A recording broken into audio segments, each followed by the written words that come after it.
Hey everybody, it's Troy. Hey, listen, Robert Kennedy Jr. has thrown his hat into the ring and announced that he will be running for president on the Democratic ticket. He's primarying Joe Biden. He's trying to win the Democratic Party nomination against Joe Biden.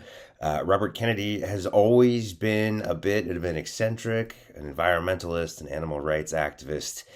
But in the last 15 years or so, he's also taken on anti-vax conspiracy theories, and that's sort of come to define him as a public figure. This idea that vaccines cause autism and all sorts of other health issues in children, none of which is scientifically or medically accurate at all. He's really damaged his reputation with his anti-vax stances, and it's not getting any better during his presidential run. He's recently come into a little bit of a Twitter feud with Dr. Peter Hotez, who's a vaccine expert. It all started when Joe Rogan, host of the Joe Rogan podcast, asked Peter Hotez to come on his show to debate Robert Kennedy about the effectiveness and safety of vaccines. Hotez kind of didn't even really say no, just kind of shrugged it off and said, it wouldn't happen.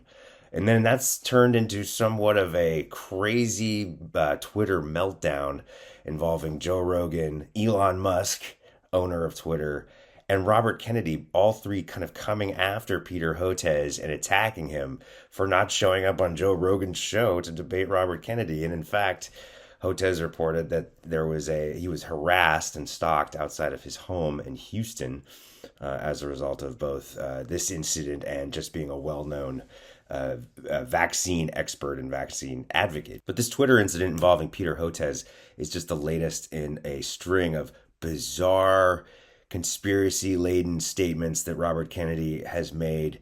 Really like Alex Jones level conspiracy theories, very delusional statements that are just going to land him in hot water with traditional Democratic voting blocks. For example, in this video, this is an undercover video where he's talking about the HIV pandemic. Ostensibly, he's trying to criticize Dr. Fauci, who really, got started working on the HIV pandemic in the 1980s. In this video, you can see Kennedy talking about that and saying that HIV wasn't actually a virus. It was a disease. It was a lifestyle disease spread by homosexual men, but that Fauci had lied about it and called it a virus for his own benefit. Check this out. Of the first 1,000 who had AIDS were people who were addicted to poppers, which are known to cause Kaposi's sarcoma in rats. And they were people who were part of a gay lifestyle where they were burning the candle at both ends, and they were taking a lot of injectable drugs and methadone, and there were poppers on sale everywhere at the gay bars. I remember growing up in that era, in the gay bars, they would be last call for poppers and last call for alcohol at 2 a.m. And all the gay bath houses sold poppers, and it became a ubiquitous. And there were a number of people in the agency who said, this is not a viral disease, but it's a disease that is environmental, and it's being caused to people who are, who are getting autoimmunity from doing these from toxins. But for Tony Fauci, it was really important to call it a virus because that made it an infectious disease.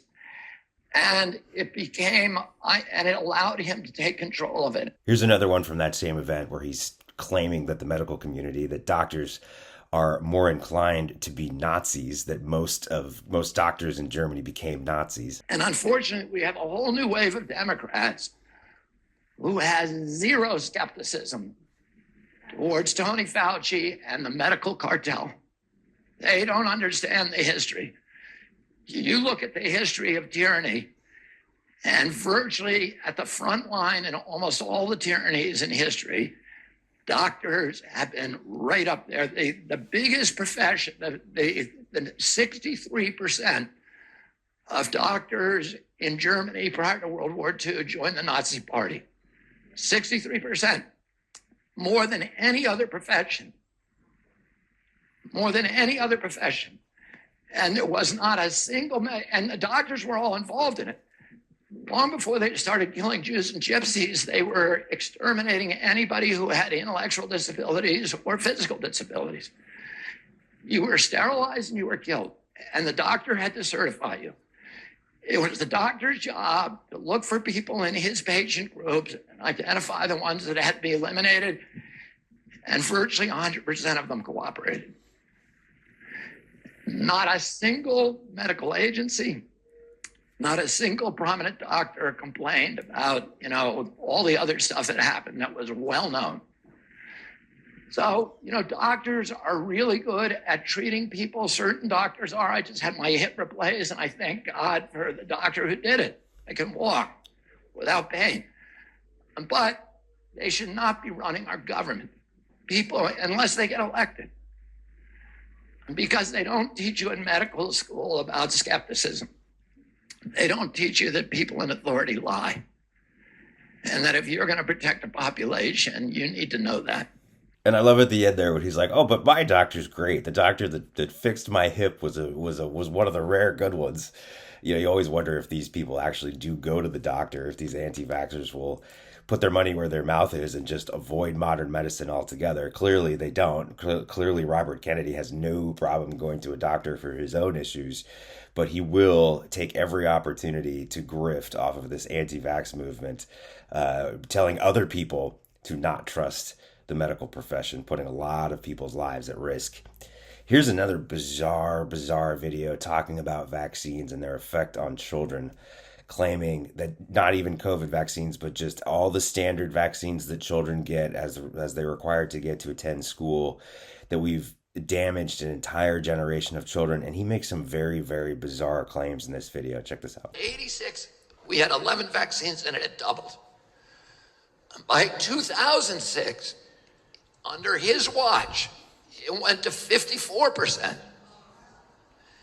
And I will tell you this, that every child is damaged. 54%, those are the kids who made insurance claims.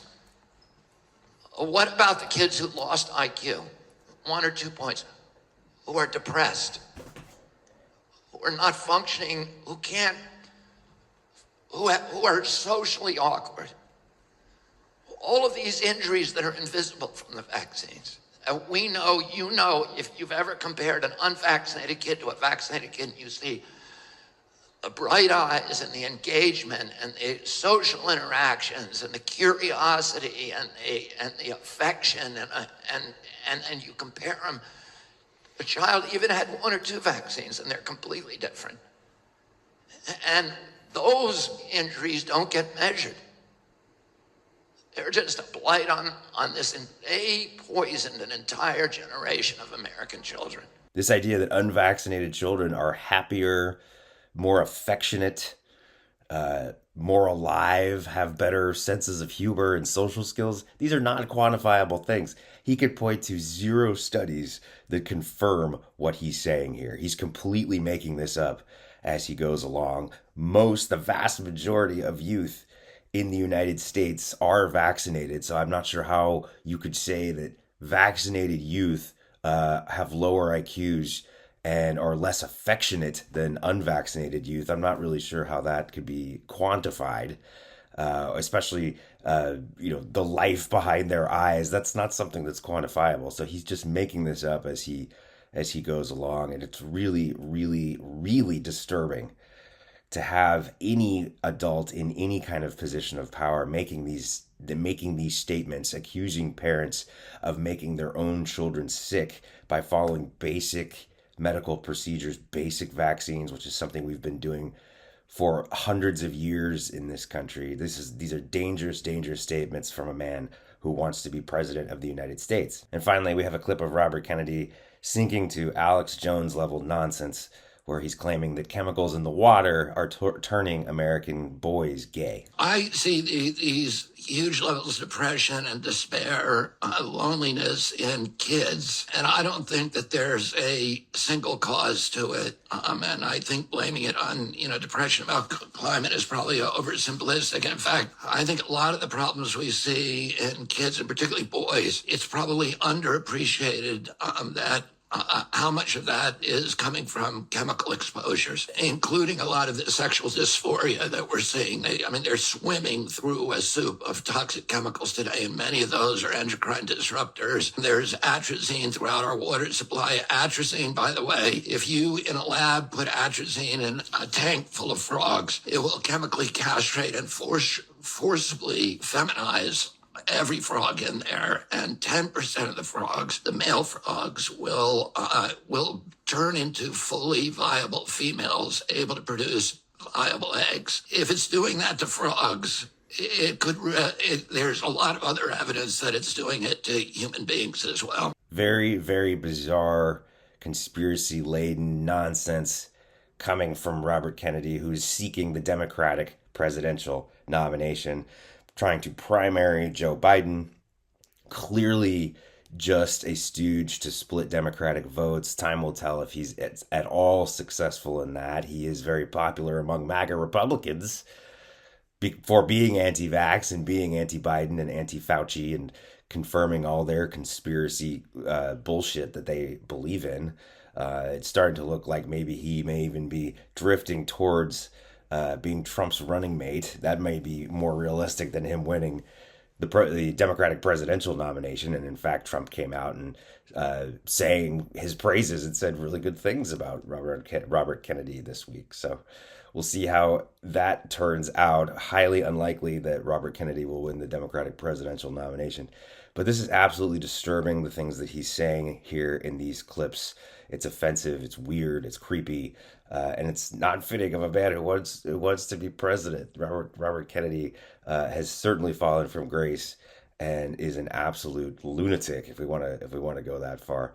For MeidasTouch, this is Troy. Remember, smash that subscribe button to keep supporting independent media. Hey Meidas Mighty, love this report? Continue the conversation by following us on Instagram @MeidasTouch to keep up with the most important news of the day. What are you waiting for? Follow us now.